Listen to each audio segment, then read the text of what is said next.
The Soviet Constitution of 1966. Article 4. Military service in the Red Army is an honorable duty of all Soviet citizens. The Soviet military is a force for revolutionary change around the world.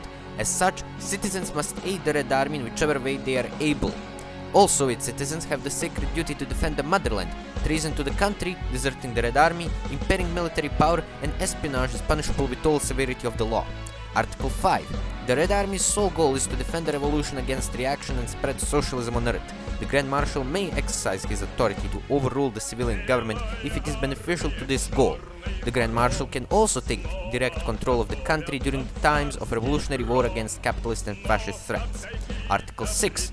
All Soviet citizens have the right to participate in government. Red Army soldiers and veterans possess a high right to serve as government officials and be elected, as they have proven themselves as revolutionaries who are willing to fight to protect socialism. Soldiers who serve as government officials continue in the struggle to protect the revolution. And hello everyone, it is I, Comrade Ivan, and welcome back to Hearts of Iron 4 and the New Order Last Days of Europe. Today, as you might have guessed by the intro, we are continuing our Tukhachevsky saga, and I have just read you this event, the Soviet Constitution of 1966, which basically confirms that the West Russian Revolutionary Front is a stratocracy painted red. Of course, our leader is, as always, Mikhail Tukhachevsky. We have unlocked our regional tree, which is a bit bigger than the last one, at least I think. And I have went through these focuses a bit, but there isn't really nothing that much interesting to mention, except the Soviet Constitution. Of course, I just have to do a bit of these 2 or 3 focuses more, and then we can go on to industry and military and the Internationale. Now, you might have guessed this video is gonna be a bit boring compared to the last 2, since there probably won't be that much war except maybe against these Ural states, as I wait for Tumen to reunite the Central Siberia. The other Russian warlords have already reunited their areas, so yeah, a bit more laid back episode. So yeah, let's continue. And of course, before we continue, I haven't gone over the state of the world currently. So communists took power in Vietnam, so yeah, we got Uncle Ho there. In Germany, Bormann won and is quickly re-establishing the Einheitspact and will probably soon invade Moscovian and Caucasian. Armenia won that war of independence from Turkey. Middle East is just some kind of a mess. South Africa and the OFN won that a South African war, and Free France is getting their ass handed to them here in West Africa. And of course, yeah, there is the National Protection Army waging a war against the Republic of China. So yeah, hopefully we could see a Great Asian War occur.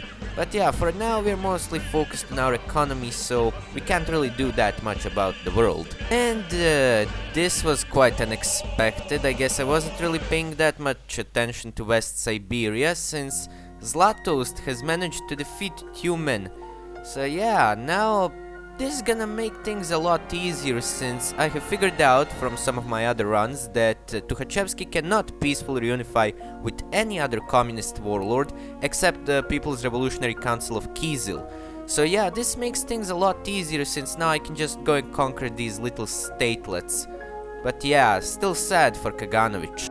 And with the completion of a disciplined union focus, we have solved our political matters, and we can move on to industry, military, and the international politics. But more importantly, we have unlocked our reunification of Russia decisions with exerting influence in the southern Urals, which I'm just gonna invade them, cause there isn't really anything important you can do.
Now that the front finds itself as the only power in the Western Russia, it must look beyond simple military matters and into the economy and industry, more precisely into the pre-war Soviet economic policies.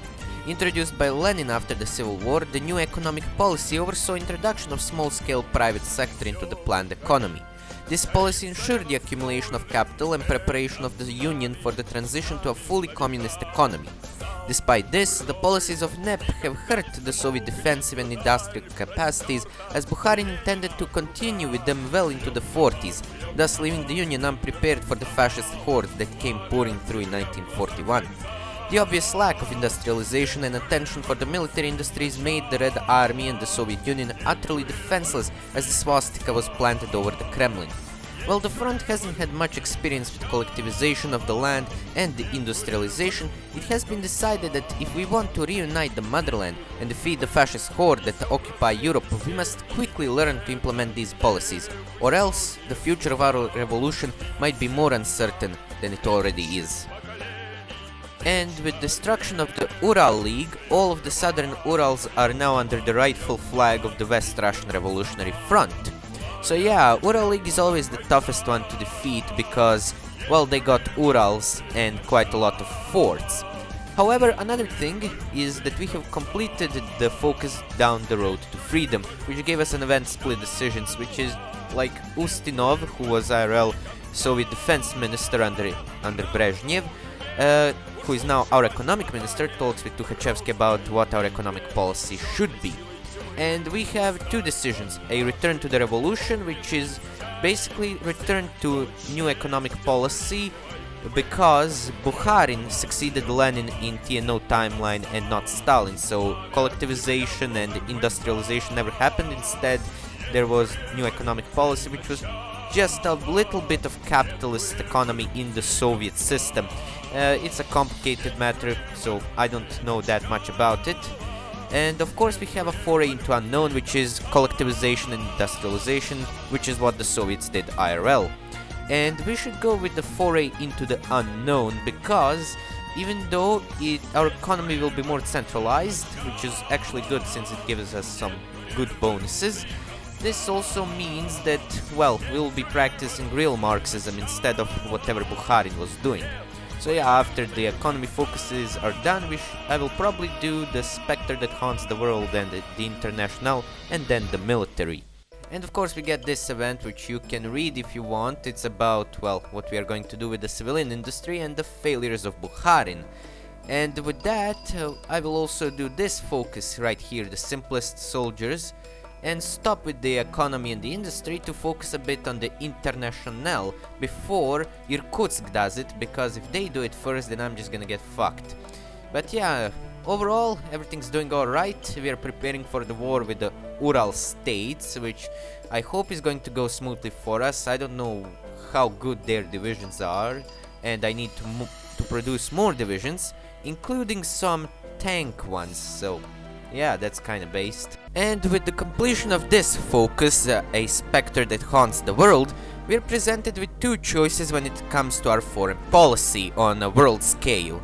We can either do an alliance of pragmatism, which is basically allying ourselves more or less with the United States, and you know, OFN, and getting supplies from them, and the other one is contacting old allies, which is, well, restarting the Comintern and the Internationale, even though they are not really a faction that is visible on the map, for example like Unity Pact or the Einheitspact or the Triumvirate or the OFN. They're basically more of an economic alliance, so even that is something, so we are gonna go with that one. And here is the news about the Ryukov conference, which is basically a conference between all the socialist countries and their representatives, which happened in the city of Ryukov.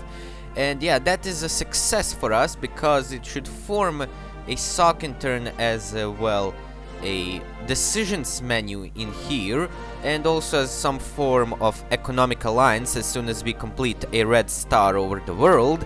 And then we also have to do a global union, and that would be basically it for our international politics, so we can focus, well, on the main part of entirety of Tukhachevsky's, well, thing in TNO, and that is the military, so I'll be getting to you in a second. And there it goes, as I expected, the formation of the Comintern as a economic and kinda international faction or alliance of some sort against fascism in the world. So yeah, that's nice, and we have also got it here, you know, the Communist Internationale, or Comintern shortly, as a decisions menu, and we already have some members like India, Guinea, Kyrgyz Soviet Republic, Kazakh Soviet Republic, Vietnam, and there are plenty more which will probably join us, so we just need to wait and see. And yep, this is what I was talking about. The Socialist Republic of Niger accepts Comintern associate status, Kazakh Soviet Socialist Republic accept Comintern membership, and Kyrgyz Republic, and many more. So now we have a quite a big international, and I believe Yagoda is in it too. Yeah, he has the national spirit. So all of them get these national spirits that they are part of the Comintern now. So that is pretty nice, pretty well. We also got the Cameroonian African state, so that should be really interesting considering they are in the war with French alliance. And yeah, this is a new beginning for the International, so I will probably play the International in the background of this part of the video. And yeah, Global Union remains, so we should also get a national spirit, besides this one which says that we are Comintern member. I believe there was also a national spirit about a Comintern founder, but well, maybe that's just my memory playing tricks on me. So I haven't really explained this entire Comintern mechanics, so I'm gonna briefly talk about it here. If you never played any socialist country in TNO and haven't formed the Comintern, this is basically how it goes. It's mostly like offering membership and associate status to these countries which are socialist, or at least social democrat, I believe. Because if I remember correctly, Sweden could also become a Comintern associate for some reason. And then you have this vote mechanic where you have all the members vote. So, for example, me and the Kazakh Soviet Socialist Republic voted yes, I get 3 votes because I'm the founder of it. India voted abstain, and the rest need to vote, but whatever they choose, it's gonna be a win. So yeah, that is basically how it goes. I believe there was also an economic part of this, but that will probably come when the Global Union is finished. So yeah, I'm just gonna end the recording here and kind of skip over the parts of the military tree because there is nothing really that special in there. And then I'll be getting back to you when we start these invasions of the Ural countries. You might notice that I have went through the military focus tree, and as I said, I'm not gonna film me doing these focuses because there isn't really all that much interesting going on besides few national spirits, but that's it. However, we have gotten this part, a disciplined hand, which offers us 2 paths when it comes to our military modernization. Either we take lessons from the south, which is lessons from the Ural Guard and I believe, how were they called again, Orenburg, or to be more precise, from the wars in those parts, which is kind of a more harsh training per se. As you can see, mobilization speed, minimum training level is decreased and increased, which makes our army more professional. However, I believe I'm gonna go with an army, not a militia, cause even though recruitable population factor decreases and consumer goods increase, it still means that we get some pretty good bonuses like 5 division attack, and most importantly, reduction of, I believe, supply consumption somewhere here should be. However, so yeah, I'm gonna go with this part, an army, not a militia. In the news around the globe, Iberian divorce happened, so now Spain and Portugal are their own independent countries. Well, that's sad for them and good for me. In our quest to build a new Red Army, we have achieved much. Our training programs remain unmatched across Russia, and news of our military reformation has struck fear into the hearts of reactionaries across its vast terrain. However, as we prepare to return our union to the world stage, we must realize that much has changed. In many ways, we have been stuck in time, the sheer scale of devastation preventing us from realizing the new world around us. All the discipline in the world may not matter if, technologically speaking, the Russian people are decades behind. The Cold War that grips the world now is a war of wonders, technologies undreamed of in the Great Patriotic War. Rockets, atomic bombs, jet engines, helicopters and chemical weapons now dominate the battlefields all around the world. The Grand Marshal will not let our efforts be undone by such wonders. Now begins Project INDRIK, a struggle for the Soviet people to have such an arsenal. INDRIK consists of several continuant research programs, covering everything from biological weapons to atomic bombs. Of course, the average soldier and citizen must remain unaware of this effort, lest it fall into the hands of the fascists unwittingly. Our enemy is great and terrible, and so must we be. Well, as you might have heard in that cinematic part of the video, I should say, here we have Project INDRIK, well, status report, and it consists of several smaller sub-projects, which are now our decisions. Just wait. Here they are. So Project INDRIK is a combination of all these little projects, such as OBT program, which is for tanks. Izhevsk experimental construction work is, I believe, for guns. Uragan is it's artillery. Cyclone is, I believe, ballistic missiles. Shuka is for submarines or navy. Lieshli is probably not biological but chemical warfare. And Ferment is biological warfare. So yeah, all of these are pretty nice and they offer a lot. However, they do cost some national debt.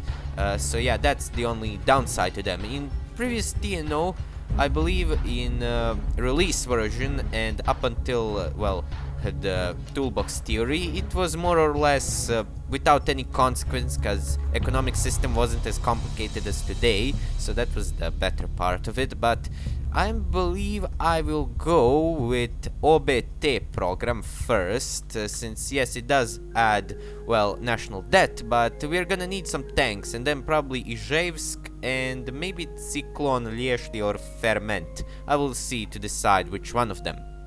And here's the last focus that we need to do before this focus tree will be complete and before we go to war with the Ural states. An invincible union. And it also has this very nice text here. You were born under the scarlet banner in the vicious year of 1918. Your enemies you have crushed always. You will defeat the Nazis as well. So now, as you might see, I have clicked preparing for a war over the Urals, and we have this decisions here. And here's the event, a grand showdown. So we can probably establish eastern air bases, prepare Vorkuta border, establish Ural fortification, additional reserves, infiltrate enemy lines. Also, yes, supply chain. I mean, we could also do this, but yeah, let's do them. Why not? And in about a few days, we should also get the results of the OBT program, because we now have Project INDRIK as our national spirit, which can be modified due to that. As for the world, civil war in Congo, and I have proposed the Popular Republic of the Congo to join, so we'll see how the Comintern will vote. So far, only Bukharan People's Soviet Republic voted against, and also did some African country, Guinea, for some reason.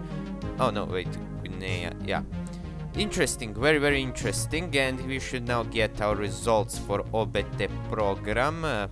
Pending results any moment now. And success, very nice. Research bonus for armored speed and armor attack, which is very nice. So yeah, only now we need to wait until the war kicks off, so I won't be filming that because there is nothing special. I will begin filming once the war starts, so I'll be seeing you when the bullets are flying.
So here's the situation so far.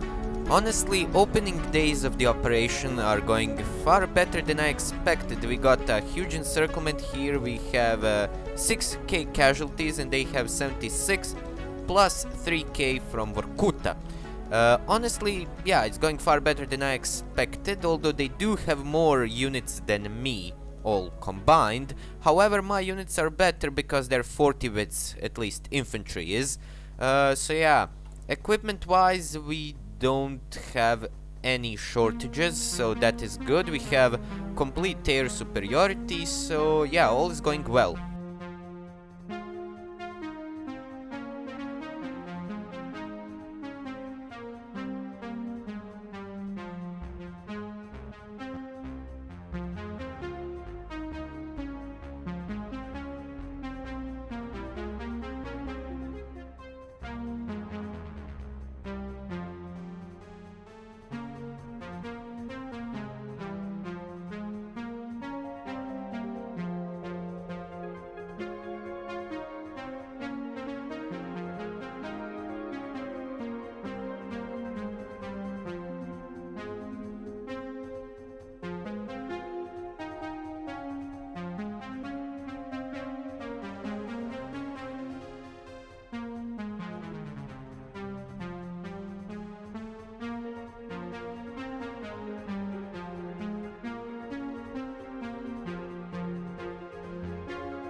Well, I got no idea what's this, or why am I getting this peace deal. I think this is supposed to be scripted.